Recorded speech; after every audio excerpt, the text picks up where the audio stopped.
this is the talk I gave at AbGradCon. I promised you a different talk, but the equipment that I need to use for it, the LCMS, has been broken for 4 months now. So you're going to get a taste of it in this talk, but I'm also going to talk about a lot more meteorite stuff. So a quick outline. I'm going to give you some background on both biochem and planetary science, so you should be bored by at least one part of the intro. I'm going to talk about the pre-biotic simulations that I do, and then I'm going to talk about nano-IR maps and Raman maps of meteorites that I do. I'm going to talk about the integration of all of these points, the implications for planetary science and astrobiology, and then I will take questions. So very briefly, planetary scientists use this weird chart to classify meteorites. It is a chart where 3 is the least altered, and as you go this way, there's more water in them, and as you go this way, it's hotter. Of course, you can have both water and thermal alteration, which makes organics. Here's a small list of different meteorites that are astrobiologically important. They all have a significant amount of organics. You can note that their petrological types are between 3, which is again pretty unaltered, and 1, which means that it has a lot of water. So this is kind of the sweet spot of organic chemistry temperatures and liquid water being present. So here's an organics inventory of meteorites. I'm particularly interested in these 3. I'm interested in amino acids, which are the building blocks of proteins. I'm interested in peptides, which you can think of for the purposes of this talk as very short proteins. You get this when you take 2 of these and you remove a water. I'm interested in this because my laboratory simulations seem to show that in the presence of hydroxy acids, you get a significantly higher peptide rate, which is good because there are a lot of hydroxy acids in meteorites. And then I'm also interested in all of these as targets of opportunity. If they should happen to show up in my nano-IR maps, awesome. So here is a small organics inventory of meteorites, specifically the amino acids. The number is, again, that petrological type. The letters are kind of the chemical makeup. There is a lot of amino acids that were delivered to Earth. So I still have late heavy bombardment on here, but that's okay. You can think of this instead of 200 million years. All these calculations are for modern day meteorite flux. So if you take the amount of carbon that was delivered over 200 million years before life observed, and I'm picking just the average date that we think life originated, roughly the amount of organics that survive are 2.5 grams to the 10 to the 22nd. To put this into contextualization, this is more than all of the carbon in the current biosphere. And if you were to cover the Earth with it, it would be a 40-meter deep layer. Of this, you can find the amino acid amount by taking the soluble carbon, which is just the stuff that's not kerogen, that nice thing that you've been shown earlier. And you get 7.6 times 10 to the 16 to 5.7 times 10 to the 22 grams, depending on how pessimistic or optimistic you are. And then you can do a rough concentration, and you find out that there could potentially be a very high concentration of amino acids in the early ocean. So I'm kind of trying to get away with doing laboratory simulations that fit onto that satisfy 2 environmental conditions. The first one is the pre-biotic Earth, where the average temperature we think was around 100 to 200 C. Take this with a grain of salt because our lab has very recently learned about the fact that late heavy bombardment's been called into question. But there were certainly places on Earth that had this temperature range. Besides from the organics that you get from lightning strikes and deep sea volcanism, you got a huge amount of organics delivered by impact. The majority of Earth's water was certainly also probably delivered in this time. And then you had catalytic surfaces both from the Earth's geology and from the meteorites themselves. Simultaneously, you can also kind of get away with using this as the meteor parent bodies environment. So average temperature of meteorite parent body for specifically the carbonaceous chondrites, which is the organic meteorites, Murchison, which you've all probably heard of, is a carbonaceous chondrite. Varies between about 100 to 200 C. There are notable temperature outliers, but let's focus on this for the sake of my experiments. You have organics that are incorporated from the interstellar nebula and the planetary nebula. And then you have additional organics formed, but I'm not going to talk about that. You have mineral evidence for the presence of liquid water. And you have catalytic surfaces that are found in the meteorites, like olivine. So you can simulate both of these using abiotic peptide simulations. It's based on research that my boss started at Georgia Tech Center for Chemical Evolution. Basically, we're using L-amino acids, hydroxy acids, and a catalytic rock of your choice. But as long as everything is present in meteorites, it's kosher and on the table. And your method is just you want to mix 1 part amino acids with 1 part hydroxy acids. The reason for that is that's what you see in meteorite observations. We think hydroxy acids are mostly acting as catalysts, so at some point I will reduce that. But for now, we're trying to follow nature. You need to provide a very small amount of catalytic surface, allow it to mix in water, and then you can bake it in an oven at various ranges. We're focusing on the 65 to 200 degrees C range, specifically because the Center for Chemical Evolution does colder, and we don't want to step on their toes. And also because we're interested in doing meteorite parent body stuff. And then you can sample algorithmically to see the time evolution of your products. So, these are 3 graphs. This one's just glycine by itself. The main thing to note is this one's like at the 10 level. If you add lactic acid, you go up significantly. But also, all 3 of these graphs show that as time goes on, you do have more peptide formation and you do make longer protein strains. It's interesting to note that lactic acid tends to be incorporated as like the terminal or start, and sometimes you will get 2 lactic acids. Something that I really wanted to present on but just didn't get to because my machines were all broken is where precisely the second lactic acid is, if it's also terminal or if it's incorporated in the middle. So we're also doing something called nano-IR. Real quick, has anyone heard of nano-IR? No. Okay. So nano-IR is this really cool new materials technique in physics. And what it is all molecules will vibrate if you put the right shade of light on them, basically.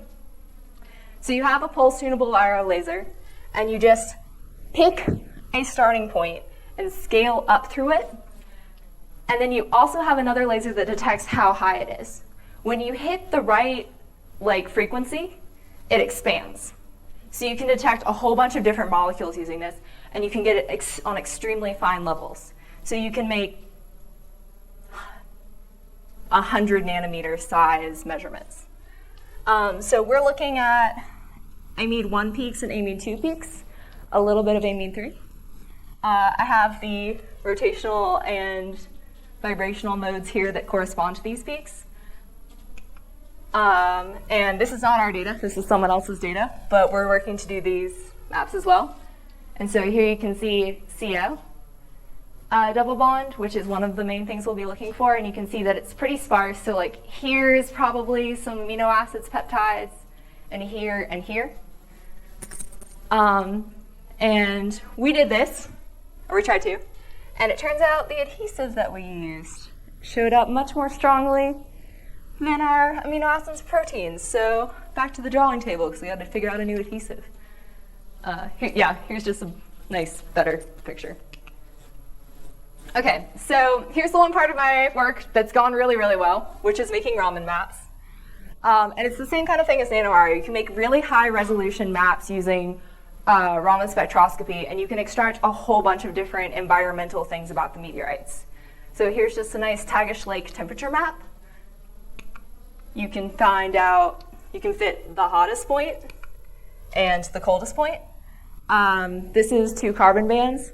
As things gets hotter, it goes from this D, which is like disorganized, to this G, which is graphene. And here is a bigger, better Murchison sample overlaid on the meteorite itself. So you can do rough amounts of carbon, you can do temperature, you can do, let me get out of the way, olivine amounts. You can do, of the olivine, what is the Mg relative to Fe, because those are the major ions that are incorporated into olivine. And then you can take a single pixel and you can overlay all these things and compare them.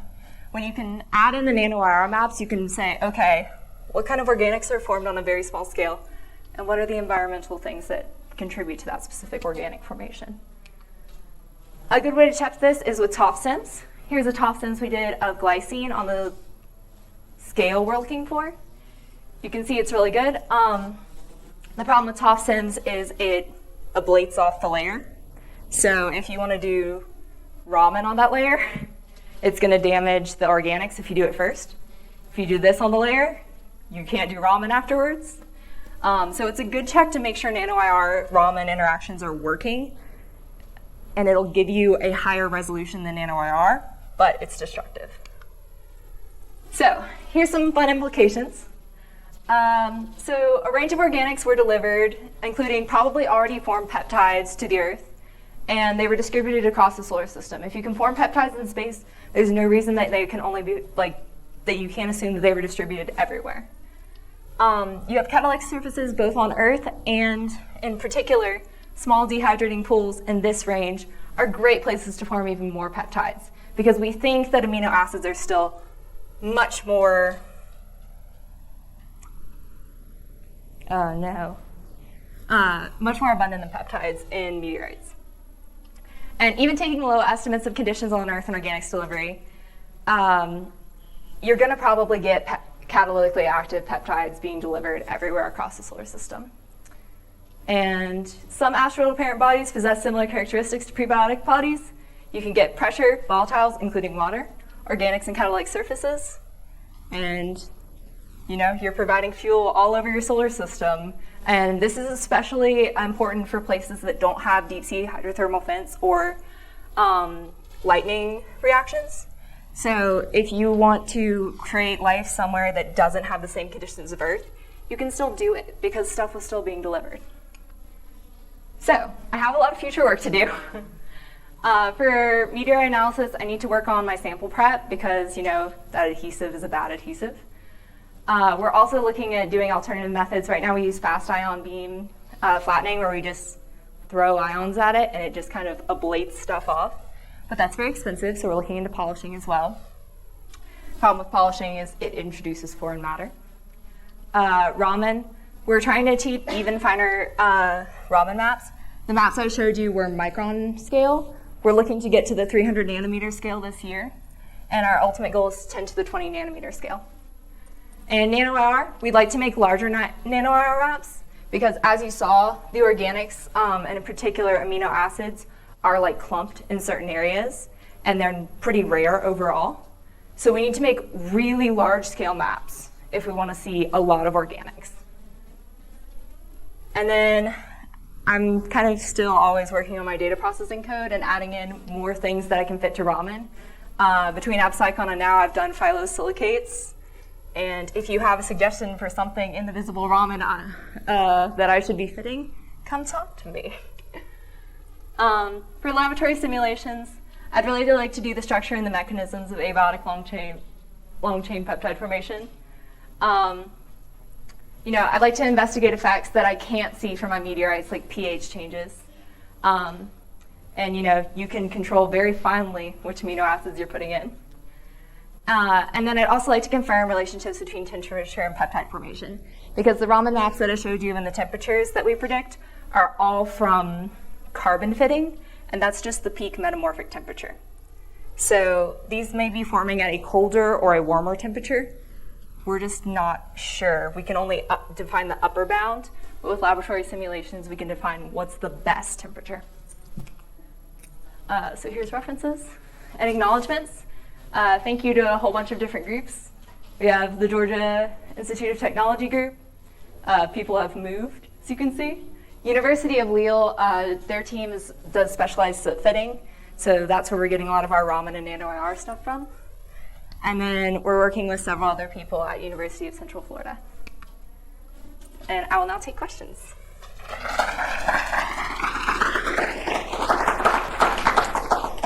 Great. Questions for Amy? Thank you. when you were doing your calculation, which resulted in this very significant estimate of amino acid concentrations in the ocean, Yeah. this seemed to assume that these amino acids were just accumulating over the 200 million year period, and there was no significant sink removing these from the ocean. Is that assumption, do we have reason to believe that during that time period? So I think that, so I stole this from someone else's paper. They're in my references. But I think that the idea is that, yeah, there isn't a significant sink unless you're forming some kind of, advanced molecules. I will say something that I myself have known in my research is when I'm doing these laboratory peptide simulations, if you let all the water get away, they do turn into what I suspect is like the keratin-like substance. They get black and tarry. I would imagine that happened to a good % of these. So I would say that this is probably an upper limit. However, it's cool, so I kept it in there. Okay. Other questions? Hey, yeah, thanks, Amy. Really sweet talk. Have you tried doing multiple wetting drying cycles and see if that changed anything? Yeah, so that's something on my long list of things that I'll be doing with these. But right now, no. I'm trying to, basically I'm adding water once and I'm monitoring over 48 hours. Yeah. And it typically dries out by the last measurement. Yeah. Not always, though, because sometimes my undergrad seals it too tight. So it's something that I am interested in looking into. And when you're monitoring it, are you taking it out of the oven and then doing it and then putting it back in, or can you monitor it in situ? Or? Yeah, so I'm going to flip through this again. So what I'm doing is I have these really nice, they're called like autoclaves, and they're Teflon lined, and they seal up really nice. And this is good because you don't get cross-contamination, so I can run like multiple samples, or because my boss likes a lot of blanks, I have 4 blanks in a sample running every time.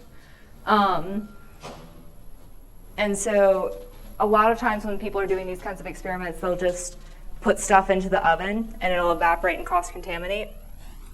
If you seal it well enough that some water can escape so that it doesn't explode on you when you open it, because, oh God, we learned that real fast.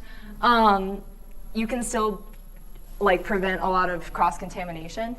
But the converse is, when you want to take a sample measurement, you have to take it out, wait for it to cool down enough for it to not explode on you, sample it, and when you open it up, you're going to lose some vapor. Cool, thank you.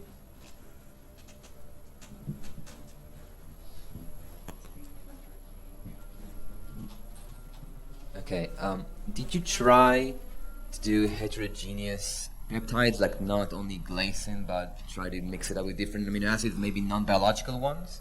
Yeah, so eventually what I'd like to do is be using something like this, take a meteorite class, add in amino acids in the ratios that you see in those meteorites, and see what happens. I'm not sure if I put it on here. I'm using L for the sake of cost, but I'd also like to see what incorporating D does as well. So all amino acids are L or D. We had that nice chirality talk. That's the shorthand for the 2 kinds of chiral. Yeah, so I would be really interested in that. On a purely methods note, the next run that I do will probably have serine or tyrosine in it, just because it is terrible, terrible getting my glycine-only peptides off the column. Yes. So at the very least, I'm going to start adding charged things in just for ease of methodology. My question was about chirality, so you just answered it. Awesome. Okay. Yeah, so we'll probably, when I put out my first paper, I'll probably have a little section in that talks about, I'm only using L, so here, is the statistical chances of a 20 peptide being all L, which is very low. There's a slight favor towards L amino acids in our solar system, but it's pretty slight. All right, any other questions for Amy? All right, if not, we'll move on.